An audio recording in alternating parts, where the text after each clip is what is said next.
আর কি অশেষ রহমত, আলহামদুলিল্লাহ। এই সামিউলের বাগানে দেখেন স্ট্রবেরি কত বড় বড়। আমরা চলে এসেছি স্ট্রবেরি ঠিক বাগানে। যদি বলি আমরা ভুইয়ের লিচু বলা হয় আমাদের এলাকায়, অবশ্য খেতে লিচু যেটাকে বলে, যেহেতু দিনাজপুর লিচুর জন্য বিখ্যাত, তো আমরা এটাকে বলে থাকি ভুইয়ের লিচু। এই দেখেন আমি অনেকগুলো ভুইয়ের লিচু কিন্তু ফলিয়েছি। একই সাথে এত শৌখিন একজন মানুষ সেখানে শসারও চাষ করেছে, লাউয়ের চাষ করতেছে, টমেটো চাষ করতেছে। এক উঠানের মধ্যে সবকিছু পাওয়া যায়। আপনাদেরকে সব প্রক্রিয়া অবশ্যই দেখাবো, তবে সময় লাগবে যেহেতু ক্ষেতগুলো আলাদা আলাদা। এই মুহূর্তে আমরা স্ট্রবেরি তুলবো, সেটা আপনাকে দেখাবো। একই সাথে শসার বাগানে যাবো, সেটা আপনাদেরকে একটু করে দেখাবো। আছে তো অনেক সুন্দর, কিন্তু অনেক আসলে খুব মজা। খাইতে যতটা অতটা না, ঠিক আছে, কিন্তু নিজে নিজে আসে, নিজে দেখে তুলতেছি, নিজে নিজে নিজে আসে, নিজে দেখে তোলাটাই হচ্ছে এইটা না। হ্যাঁ, এটা ওভার সাইজ। না, আমাদের বিরলের মাটিতে এত সুন্দর ফল হচ্ছে, এত বড় সাইজের, দেখতে ভালো লাগে।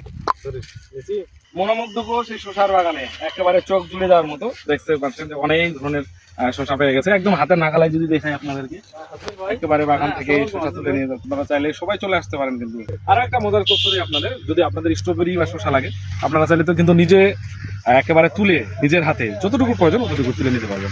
সেই সুযোগ সুবিধাটা কিন্তু দিয়ে রাখছে না। শৌখিনী কৃষক সৌন্দর্য বর্ধনের জন্য এই যে স্ট্রবেরি বাগানের মধ্যখানে গরুলিয়াস ফুলে কিন্তু চাষাবাদ করছেন। দেখতে যখন এটা ফুটবে সম্পূর্ণরূপে, তখন কিন্তু অন্যরকম লাগবে, অন্যরকম ভালো লাগে কাজ করবে। দেখেন এখানে একটু একেবারে নেভি ব্লু কালারে চলে এসেছে, এবং সামনের দিকে যদি বলি, এটা আপনারা দেখতে পাচ্ছেন একেবারে লাল টকটকে কিন্তু এই কালারটি হয়, যে সৌন্দর্য বর্ধন করতেছে। একই সাথে যদি আমরা বলি ভুইয়ের লিচু, আমাদের দিনাজপুর যে অঞ্চল যেহেতু লিচুর বিখ্যাত, অন্যদিকে ভুইয়ের লিচু কিন্তু আমরা বলে থাকছি অবশ্যই এই কারণে, কারণ এটা তো মাটিতে হচ্ছে, ওটা হচ্ছে গাছে। বিরলের সকলের উদ্দেশ্যে বলতেছি আর কি একটা কথা, যে আপনারা যদি স্ট্রবেরি বাগানে আসেন, সেখানে স্ট্রবেরি আছে, তো শসা আছে, টমেটো আছে, এবং আপনারা নিজ হাতে তুলে সেগুলো নিতে পারবেন। নিজ হাতে একটি ফল তুলে খাওয়ার মজা কিন্তু অন্যরকম। যদিও রোজার মাস, নিজে থেকে এখন খাইতে পারবেন না, এটা ঠিক, তবে তুলে নিয়ে যাবেন, ইফতারের পর খাবেন। অবশ্যই রবিপুরে এই স্ট্রবেরি বাগানে আসবেন, দেখার জন্য হলেও আসবেন, অল্প কিছু যেতটুকু পারবেন নিয়ে যাবেন।